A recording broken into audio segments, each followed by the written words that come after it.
लाडक्या बहिणींना एकूण 3 हप्ते म्हणजेच 4500 रुपये मिळणार आहेत। त्यातील नोव्हेंबर महिन्याचा लाभ पुढील आठवड्यात जमा होणार आहे। त्याच बहिणीच्या खात्याला 4500 रुपये एकत्रित जमा होणार अशी घोषणा माध्यमांनी केलेली आहे आणि सरकारकडून सुद्धा तसं सांगण्यात आलेलं आहे। मात्र हे पैसे कुठल्याच बहिणीच्या खात्याला जमा होणार आणि कुणाकुणाला जमा होणार आणि किती महिला यातून अपात्र ठरविल्या जाणार याबाबतची माहिती पुढच्या 2 मिनिटांमध्ये आपण या व्हिडिओच्या माध्यमातून घेणार आहोत। तेव्हा या चॅनलवर जर नवीन असाल तर सबस्क्राइब करायला विसरू नका। जर व्हिडिओ आवडला तर इतरांना शेअर करायला विसरू नका। तर मित्रांनो, जी काही 4500 रुपयाची जी काही घोषणा केलेली आहे तर सरकारच्या एका मंत्र्यानं एका भाषणादरम्यान बोलताना सांगितलं की आता अर्थ खातं आमच्याकडे आलेलं आहे आणि त्यामुळे आम्ही 3 महिन्याचे जो काही 17वा 18वा आणि 19वा हप्ता आहे नोव्हेंबर डिसेंबर आणि जानेवारी असे 3 महिन्याचे एकत्रित 4500 रुपये या लाडक्या बहिणीच्या खात्याला लवकरच जमा करू असं सांगितलेलं आहे।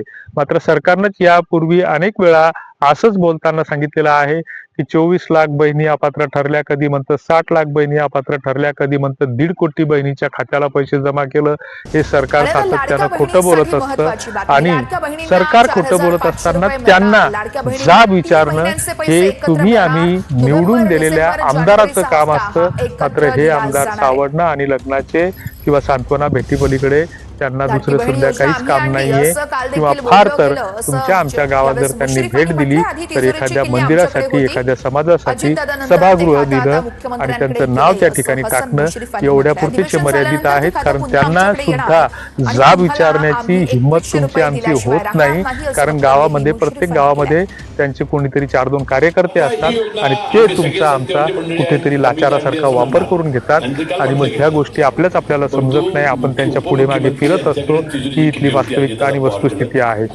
दुसरीकडे लाडक्या बहिणीच्या संदर्भात जे काही 4500 रुपये जमा होणार आहेत तर ते ज्यांना आतापर्यंत कुठलाच हप्ता मिळाला नाही किंवा ज्यांची केवायसी प्रक्रिया वगैरे शाबूत झालेली आहे अशांनाच ते मिळतील असं सध्या तरी दिसत आहे। कारण सरकारने लाडक्या बहिणीच्या संदर्भात 18 सप्टेंबर रोजी फतवा काढला होता की ई-केवायसी केली तरच पुढचे हप्ते मिळतील। मात्र या ई-केवायसी मध्ये पुरता गोंधळ करून ठेवलेला आहे। कुठलीही पडताळणी सरकारने केलेली नाही। फक्त ई-केवायसीच्या माध्यमातून आधार आणि मोबाईल नंबर एकमेकांना लिंक आहेत का नाही याची फक्त पडताळणी केली गेली आणि ते लिंक करण्यासाठी ज्यांचे लिंक नव्हते तर त्यांना आधार सेंटरवर जाऊन 125 रुपयाचा भुर्दर सोसावा लागला। ही याचा अनुभव तुम्ही अनेकांनी घेतला असेल आणि अशा स्थितीमध्ये 31 डिसेंबर ही ई-केवायसीची अंतिम मुदत असताना 31 डिसेंबरला काही बहिणींच्या खात्याला 1500 रुपये जमा केले। त्यानंतर पुन्हा निवडणुका दरम्यान सरकारनं घोषणा केली की संक्रांतीच्या दिवशी आम्ही हे पैसे जमा करू। त्याच्यानंतर 13 जानेवारी रोजी काही महिलांच्या खात्याला पैसे जमा केले। नोव्हेंबर चा जो काही नमो शेतकरीचा जो काही 8वा हप्ता आहे तर नोव्हेंबर नंतर तो जो जानेवारीच्या पहिल्या आठवड्यात देऊ तर वित्त विभागाने अनेक वेळा प्रस्ताव सरकारकडे पाठवलेले आहेत। मात्र सरकारकडे पैशाचं बजेट नसल्यामुळं सरकार चालढकलपणा करत आहे आणि अशा स्थितीमध्ये बऱ्याच महिलांना म्हणजे जवळपास 80% महिलांना अद्यापही लाडक्या बहिणीचे पैसे भेटलेले नाहीत।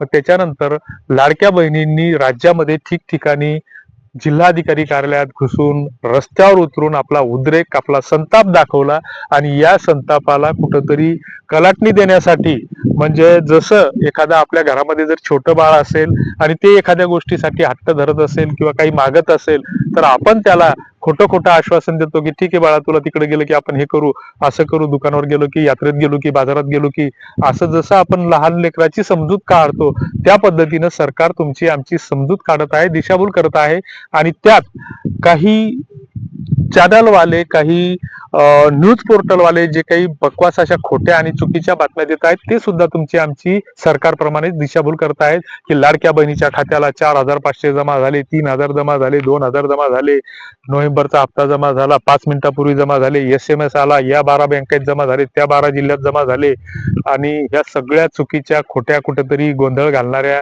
तुम्हाला गुंतवून ठेवणाऱ्या बातम्या देतात आणि तुम्ही आम्ही सकाळी उठल्यापासून संध्याकाळपर्यंत तो मोबाईल पाहत असतो। कारण आपलं हे भागत नसतं। कारण घर खर्च हा पेलणारा नाहीये, हाताला काम नाही, कष्टाला दाम नाही, शेतमालाला सुद्धा भाव नाही आणि अशा स्थितीमध्ये तुम्ही आम्ही सगळेजण आगतिक बनलेलो आहोत, लाचार बनलेलो आहोत.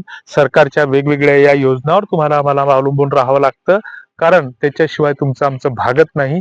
ही इथली या देशाची वास्तविकता आहे, वस्तुस्थिती आहे. आणि आम्ही किती जरी छाती पिटून डांगोरा पिटत असलो तरीही, जागतिक महासत्ता झालो, जपानच्या अर्थव्यवस्थेला आम्ही मागे टाकलं, तरीही सरकारनं त्याची पडताळणी घ्यावी की लाडक्या बहिणीचा हप्ता जमा झाला, नुकताच जमा झाला हे सांगितल्याबरोबर बँकांमध्ये कशा आमच्या महिला भगिनी तुटून पडतात, कारण त्यांना ते 1,500 रुपये घेऊन घर खर्च भागवायचा असतो, अनेक गोष्टी भागवायच्या असतात. ही इथली या देशाची, कृषीप्रधान देशाची वास्तविकता आहे, वस्तुस्थिती आहे. तुम्हाला याबद्दल काय वाटतं ते कमेंट बॉक्समध्ये नक्की कळवा. धन्यवाद.